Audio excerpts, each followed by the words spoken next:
Bonjour à tous. Eh bien, prenons encore un instant aujourd'hui pour lire et méditer un deuxième passage du livre du ciel de Luisa Picaretta. Au nom du Père qui m'a créé, du Fils qui m'a sauvé et du Saint-Esprit qui me sanctifie. Amen. Jésus, je me plonge à nouveau en toi, dans ta divine volonté. Je m'unis à toi, je m'identifie à toi, je me consume en toi, je fonde ma volonté dans la tienne.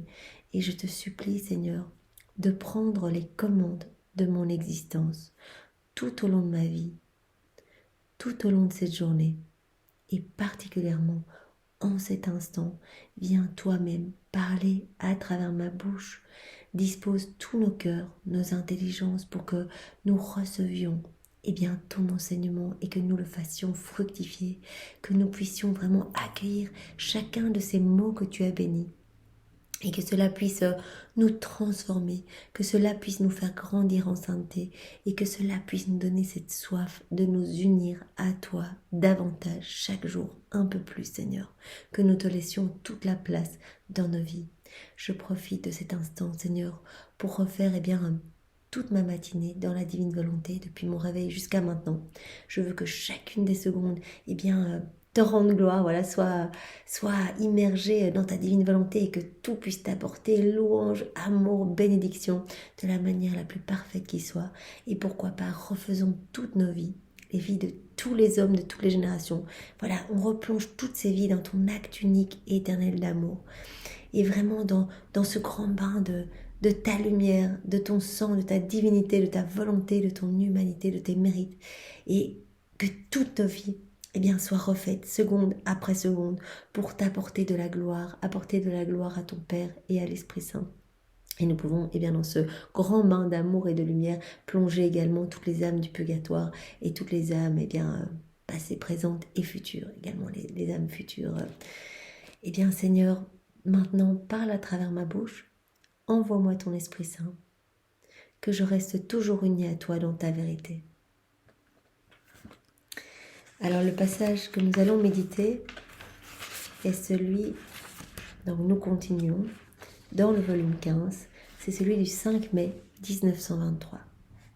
C'est Luisa qui parle. J'étais dans mon état habituel lorsque je me suis sentie tirée hors de mon corps.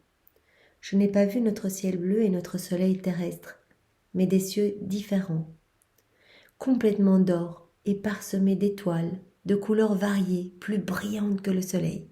Donc Jésus montre à Luisa un ciel magnifique, un ciel d'or, un ciel avec des couleurs brillantes, éclatantes. Chaque étoile est une lumière, vraiment des couleurs différentes, variées, incroyablement beau. Je me sentis tirée vers les hauteurs. Le ciel s'ouvrit devant moi et je me trouvais immergée dans une lumière très pure. J'ai convoqué en mon esprit tous les esprits humains ayant existé ou à exister, à compter du moment où Adam brisa l'union de son esprit avec l'esprit du Créateur, en se retirant de la divine volonté jusqu'au dernier homme qui existera sur la terre. Donc Jésus montre à Luisa un ciel magnifique, d'une splendeur inouïe, une lumière très pure, vraiment des étoiles étincelantes. Et Luisa, elle profite de ce moment, elle ne pense pas qu'à elle, à se gorger dans cette lumière.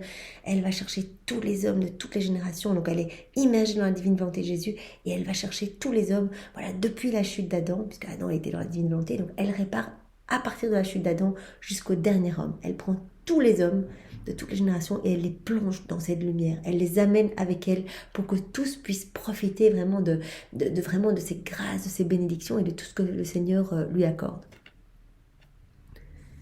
Voilà. Je cherchais à donner à Dieu honneur, gloire, soumission, etc. Donc, elle gorge toutes ses âmes et son âme à elle dans cette lumière. Et elle remercie au nom de tous. Elle aime Dieu au nom de tous. Elle loue, elle bénit.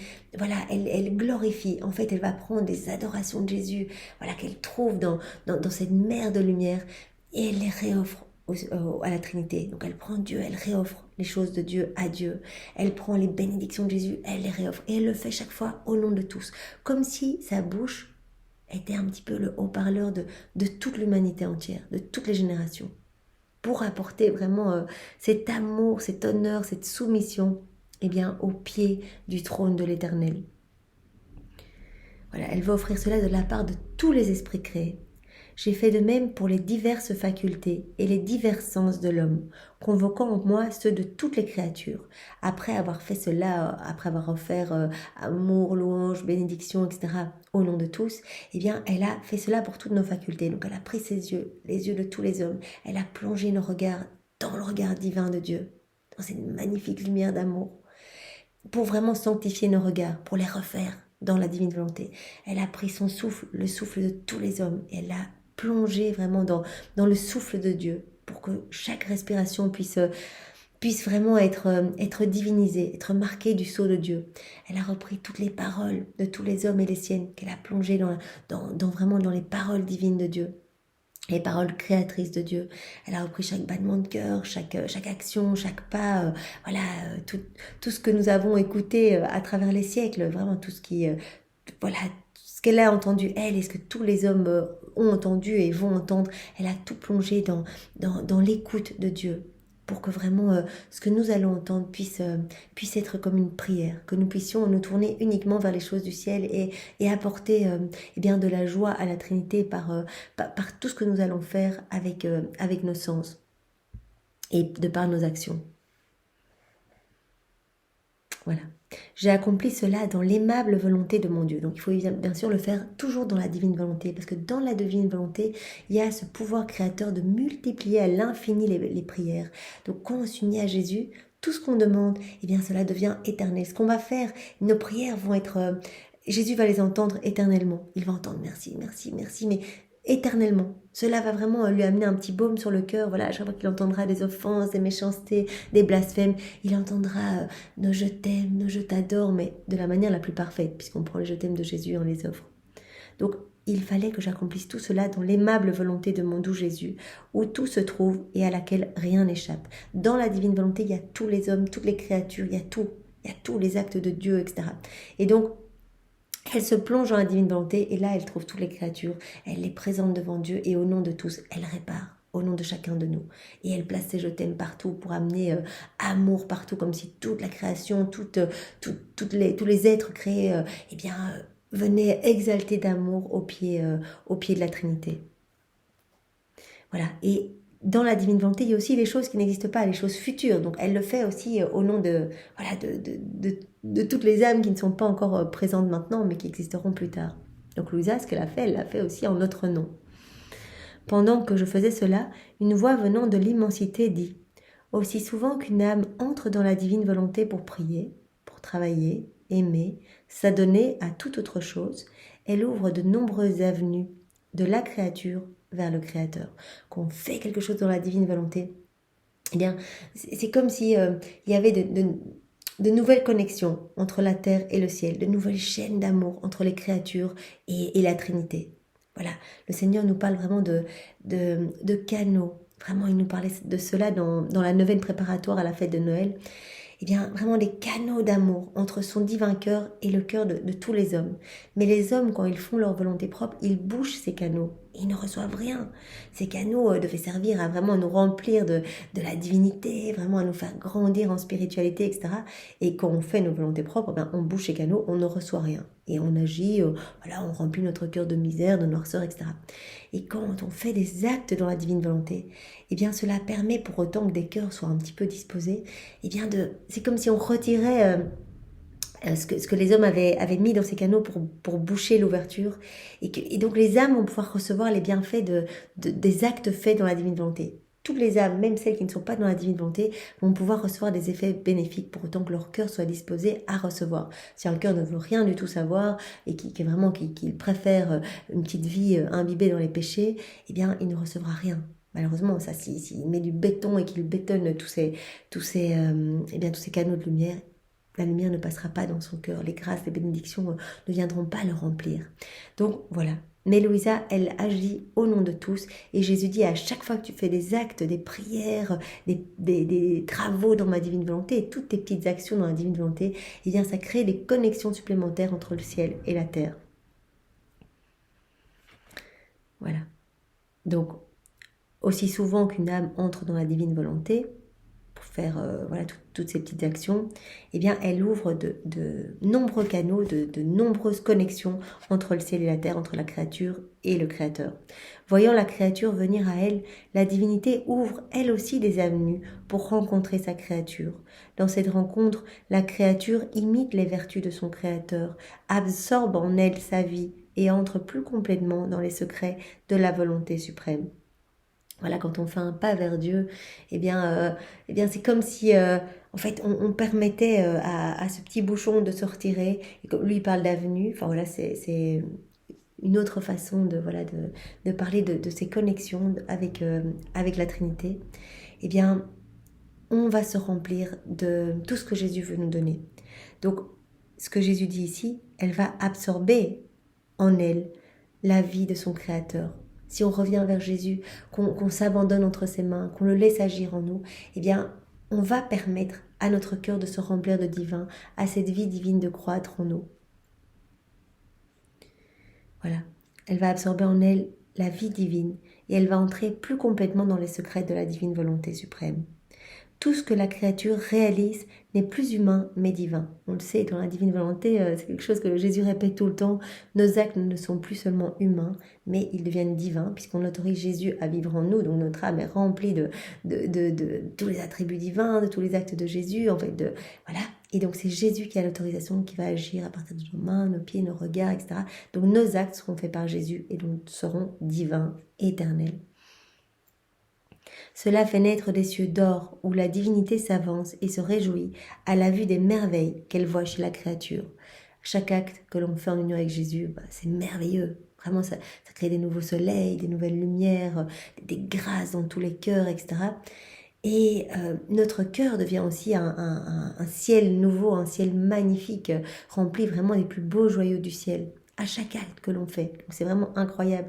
Et c'est pour cela que Jésus se sent bien. Quand on s'unit à lui, il retrouve dans nos cœurs son ambiance divine, puisqu'on lui donne l'autorisation d'agir. Et donc vraiment, il prend plus de place dans nos cœurs. Et donc nos cœurs deviennent magnifiques. Et nous, au fur et à mesure, nous regagnons cette ressemblance que l'homme a perdue au fil des siècles, voilà, en se plongeant dans sa volonté propre. La créature, donc, dans ma volonté, s'approche de ma ressemblance, réalise mes desseins et répond à l'objectif de la création.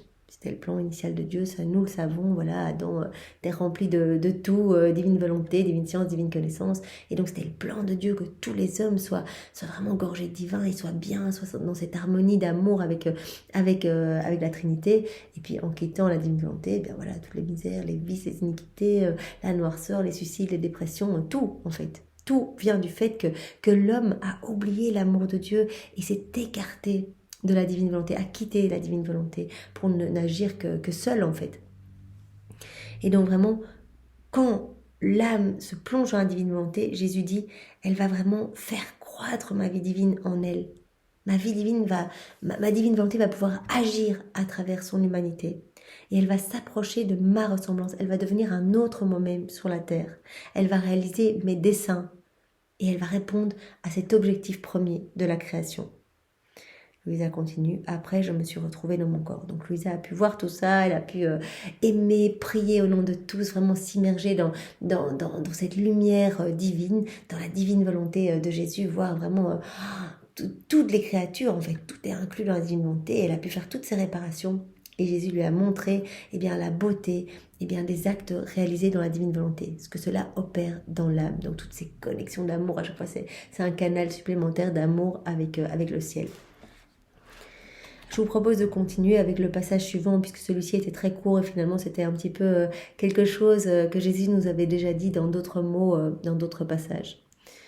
Alors le passage suivant est celui du 8 mai 1923. J'étais dans mon état habituel, quand soudainement j'ai quitté mon corps. Il me sembla marcher sur une très longue route où j'ai rencontré bien des personnes dont la vue était terrible à supporter. Certaines avaient l'apparence de démons incarnés. Les bonnes personnes étaient très rares. La route était si longue qu'elle paraissait sans fin. Fatiguée, j'aurais voulu retourner dans mon corps, mais la personne près de moi m'en empêchait, me disant « Lève-toi, marche, tu dois atteindre le début, et pour y parvenir, tu dois traverser toutes les générations. Tu dois les observer toutes pour les amener au Créateur. Donc, vous voyez ce que Louisa est en train de vivre. Donc, dans le passage précédent, Louisa a pu voir la beauté, la lumière voilà, qui résulte à chaque acte que l'on fait dans la divine volonté, les grâces qui sont déversées dans les cœurs, les canaux qui se réinstaurent entre le ciel et la terre. Ici, le Seigneur la met en situation où il lui demande de parcourir toutes les générations, depuis la création jusqu'à la fin des temps, et de voir la laideur du péché. Quand elle dit, je voyais vraiment toutes des personnes qui avaient vraiment des faciès de démons, il y avait très très peu de bonnes personnes sur mon chemin, c'était horrible à voir, etc. Eh bien, elle doit remonter et reprendre toutes ces horreurs, tous ces péchés, tous ces actes déconnectés de la divine volonté pour faire réparation au Seigneur. Donc elle dit, mais la route est super longue, je voudrais m'arrêter, etc. Et quelqu'un lui dit, continue, continue, lève-toi, marche. Tu dois atteindre le début. Pour y parvenir, tu dois traverser toutes les générations. Tu dois toutes les observer pour toutes les amener à ton Créateur, pour faire réparation pour tous. Ton commencement est Dieu, et tu dois atteindre ce point d'éternité où l'Éternel a créé l'homme, afin de lui rendre gloire et honneur pour l'œuvre de sa création et rétablir toutes les harmonies entre le Créateur et la créature. Donc vraiment, on lui demande de faire cela pour que cette harmonie puisse être rétablie. Donc l'harmonie entre le ciel et la terre est rétablie par les réparations faites dans la divine volonté. Louisa, elle nous montre, elle a la chance, elle peut voir. Nous, on ne voit pas tout cela, mais on peut s'unir à ses prières, on peut essayer de prier comme Jésus lui a enseigné, puisque Jésus il priait comme ça aussi. Louisa, elle est comme la dépositaire du royaume de la divine volonté. Jésus lui a dit, prie, mais prie comme moi. Donc les prières de Louisa, ce sont les prières de Jésus. C'est-à-dire qu'on n'agit pas pour nous-mêmes, on ne fait pas des petites prières centrées sur nous, sur notre famille, ou des petites prières très ciblées. On prie de manière générale, universelle. On va essayer d'inclure tout le monde. Si on prie pour une personne malade, on va prier pour cette personne malade, mais pour toutes les personnes malades de tous les temps, de toutes les générations, malades spirituellement, malades parce qu'elles sont déconnectées à la divine volonté et qu'elles vivent trop dans leur volonté propre, on va réparer, on va offrir amour, adoration et on va vraiment demander que les cœurs s'ouvrent et que la conversion puisse s'opérer dans beaucoup d'âmes. Et donc voilà, elle est le parcours et elle doit offrir réparation au nom de toutes les générations, parce qu'elle elle voit tous ses péchés, elle voit les hommes déformés par la misère, par la noirceur, voilà, elle voit des faciès de démons, voilà, des démons incarnés comme elle dit, voilà. Donc elle doit retourner au moment de la chute d'Adam, au moment où voilà où l'homme a quitté la divine volonté et remonter jusqu'au dernier homme pour tout réparer. Et offrir gloire, honneur, amour pour toute l'œuvre de la création et ainsi rétablir l'équilibre, l'harmonie entre le ciel et la terre. Une force supérieure me fit continuer. Malheureusement, je fus forcée de voir tous les maux passés, présents et futurs de la terre. Un spectacle horrible. Donc Louisa, elle a tout vu. Un spectacle horrible. Après, j'ai trouvé mon doux Jésus. Fatiguée, je me suis lancée dans ses bras en lui disant « Mon amour, quel long chemin j'ai dû parcourir. J'ai l'impression qu'il y a des siècles que je ne t'ai vu. Toi, tu es mon seul soutien. » Donc, Louisa, elle trouve vraiment son réconfort en Jésus et elle dit « Mais tous ces péchés, c'est pas possible, Seigneur. » Donc le Seigneur lui partage cette possibilité d'avoir cette conscience sur la multitude des péchés des hommes qui ont défiguré Jésus. Chaque péché, chaque acte déconnecté de la divine volonté a été une mort pour Jésus, est une flagellation, une épine, etc. Donc Louisa, elle a pu voir pour réparer au nom de tous. Plein d'amour, Jésus me dit « Oh oui, ma fille, repose-toi dans mes bras. » Le Seigneur nous appelle tous à nous reposer dans ses bras. Il nous ouvre grand son cœur pour que nous puissions vraiment nous y installer et trouver la paix. Reviens à ton commencement. Je t'attendais anxieusement pour recevoir de toi dans ma volonté tout ce que la création me doit et pour te donner dans ma volonté tout ce que je dois accorder à la création. Puisque Louisa va faire ce travail au nom de tous, elle va apporter tout ce que la création, tout ce que les créatures doivent à Dieu, amour, louange, bénédiction, voilà, c'est pourquoi nous étions créés, être continuellement dans cette réciprocité d'amour, on ne l'a pas donné, et bien Louisa, elle va faire ce que faisait Jésus, c'est-à-dire qu'elle va offrir de l'amour au nom de tous. Donc Jésus dit, je t'attendais pour recevoir au nom de toutes ces générations, tout cet amour que les hommes ne nous ont pas donné. Et je veux aussi te donner eh bien, tout ce que j'ai réservé, tous ces cadeaux que j'ai réservés pour tous les hommes, pour voilà, tous les êtres créés, tous ces cadeaux que je n'ai pas pu donner parce que les cœurs étaient trop fermés. Eh bien, toi qui vas faire ce travail au nom de tous, de me donner cet amour, je vais te donner l'amour qui était réservé à tous les hommes.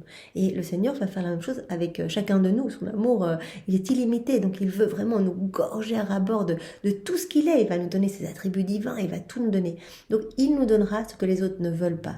Donc il nous attend pour réparer au nom de tous, et avec quelques personnes seulement, il l'avait dit il y a quelques jours, il me suffira de quelques âmes qui vont vivre vraiment en union avec moi de tout leur cœur, pour que vraiment cette harmonie puisse être réinstaurée. Et je donnerai, donc si un cœur est ouvert, je donnerai eh bien les grâces que 10, 20, 100, 1000, 10 000, un pays entier, ces grâces que les hommes ne veulent pas. Parce que ça l'étouffe de ne pas pouvoir donner ces grâces. Et donc quand il trouve une âme qui fait tout le boulot pour tout le monde, qui répare pour tout le monde, eh bien il la comble de grâces, de bénédictions, de cadeaux, etc. pour qu'elle puisse rester encore plus fervente, s'unir davantage et vraiment rester continuellement connecté à Jésus, fixé, vraiment rêver sur Jésus pour ne pas le laisser seul en fait. Il va vraiment protéger chacun des actes faits dans la divine volonté, chacune des prières, chacune des réparations. Il l'a dit, il envoie des milliers d'anges, tellement c'est précieux, tellement cela permet vraiment de réinstaurer l'harmonie entre le ciel et la terre. Voilà.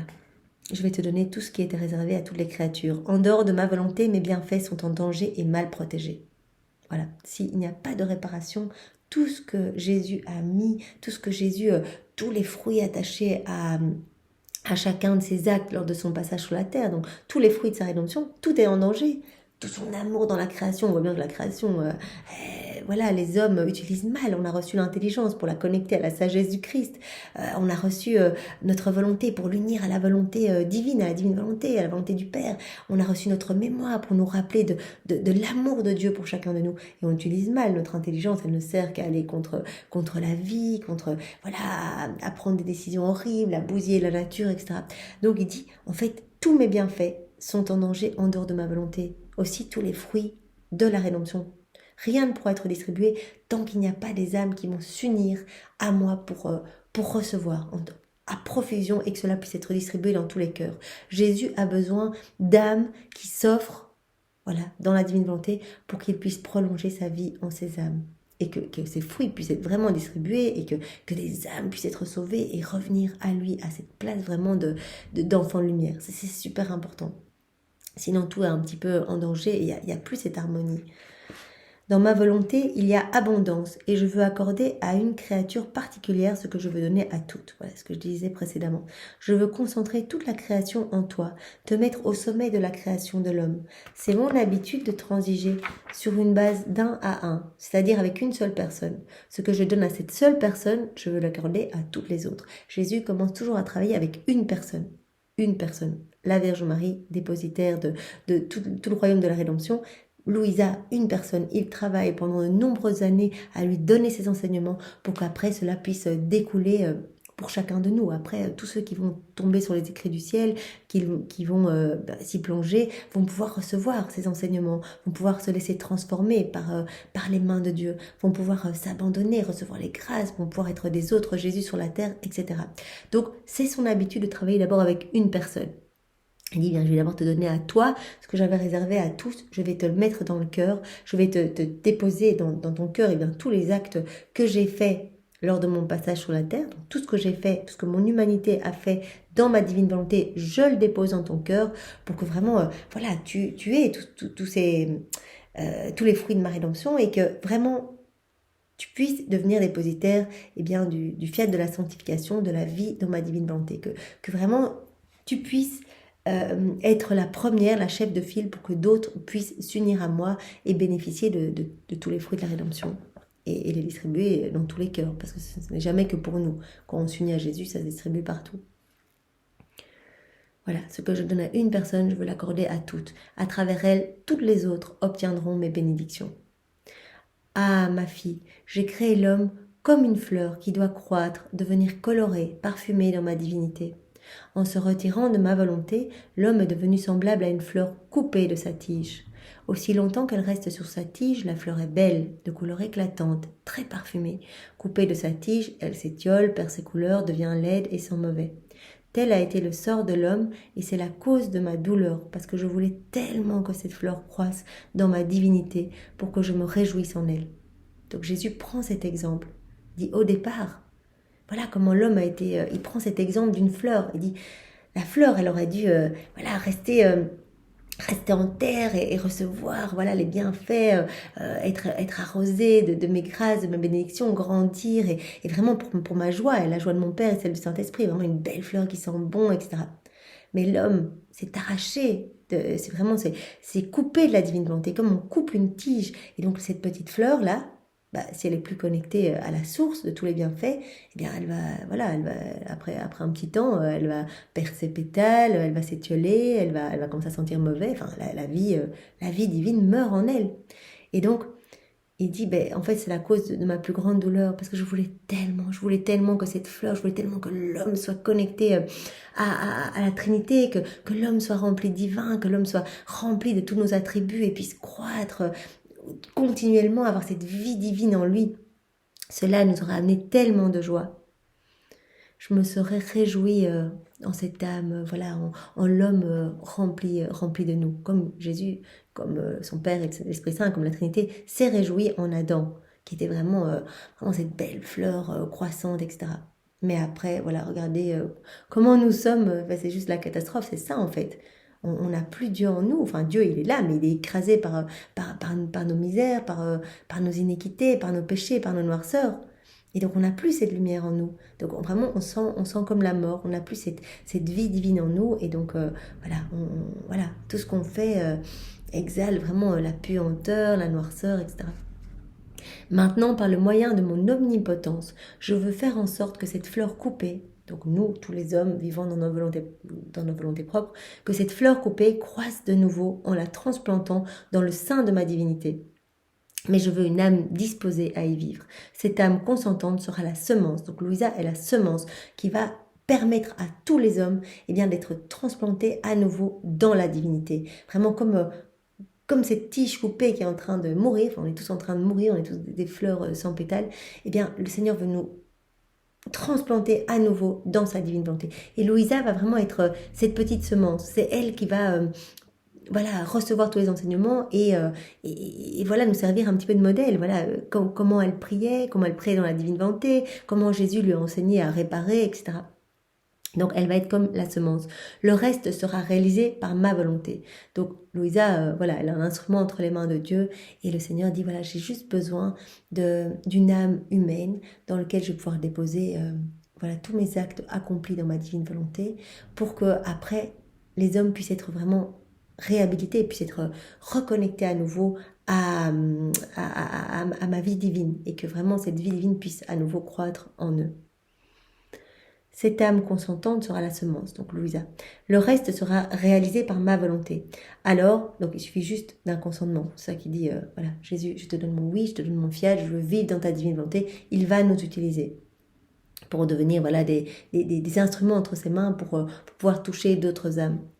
Alors je me réjouirai de nouveau de la création.